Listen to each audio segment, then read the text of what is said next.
نحمدہ و نصلی علی رسول الکریم اما بعد واعوذ باللہ من الشیطان الرجیم بسم اللہ الرحمن الرحیم۔ وہ شمع اجالا جس نے کیا 40 برس تک غاروں میں، ایک روز چمکنے والی تھی سب دنیا کے درباروں میں، جو دیدہ وروں پہ کھل نہ سکا اور نکتہ وروں سے حل نہ ہوا، وہ راز ایک کملی والے نے بتلا دیا چند اشاروں میں۔ بعثت سے 6 برس قبل حضور صلی اللہ علیہ وآلہ وسلم کو روشنی اور چمک نظر آنے لگی تھی، جس کو دیکھ کر آپ صلی اللہ علیہ وآلہ وسلم بے حد مسرور ہوتے تھے۔ بخاری شریف میں ام المومنین حضرت عائشہ رضی اللہ تعالی عنہا سے مروی ہے، حضور صلی اللہ علیہ وآلہ وسلم پر وحی کی ابتدا سچے خوابوں سے ہوئی۔ آپ صلی اللہ علیہ وآلہ وسلم رات میں جو بھی خواب دیکھتے وہ صبح روشنی کی طرح واضح اور سچا ہوتا تھا۔ حضور اکرم صلی اللہ علیہ وآلہ وسلم جب مکہ مکرمہ کے راستوں سے گزرتے تو درختوں اور پتھروں سے آواز آتی، السلام علیکہ یا رسول اللہ۔ آپ صلی اللہ علیہ وآلہ وسلم فرماتے، میں ایک ایسے پتھر کو پہچانتا ہوں جو بعثت سے پہلے مجھے سلام کیا کرتا تھا۔ ایک دفعہ میرے نبی تشریف لے جا رہے تھے، پیچھے سے آواز آئی، یا رسول اللہ۔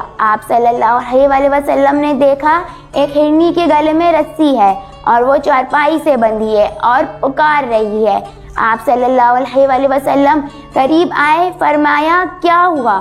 وہ بولی، وہ آپ کے صحابی مجھے پکڑ کر لے آئے ہیں، میں اللہ کی تقدیر پر راضی ہوں، مگر میرے چھوٹے چھوٹے بچے ہیں اور وہ بھوکے ہیں، آپ مجھے چھوڑ دیں، میں ان کا پیٹ بھرا کر واپس آتی ہوں۔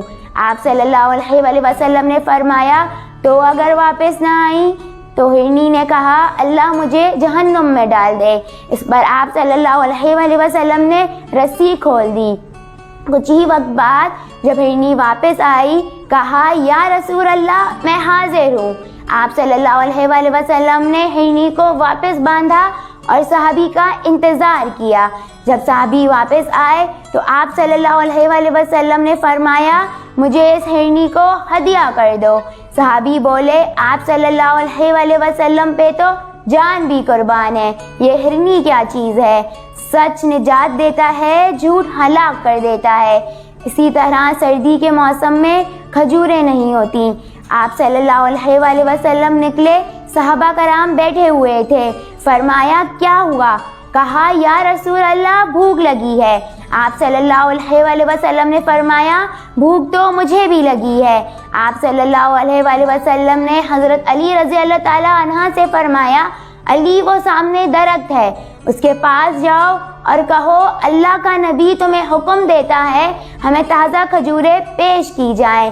حضرت علی رضی اللہ تعالی عنہ درخت سے بولے، اے کھجور کے درخت، میرا نبی کہہ رہا ہے ہمیں تازہ کھجوریں پیش کرو۔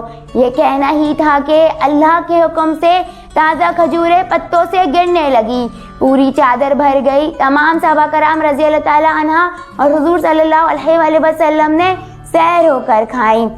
حضور پاک صلی اللہ علیہ وآلہ وسلم کا سفر معجزات سے بھرا پڑا ہے۔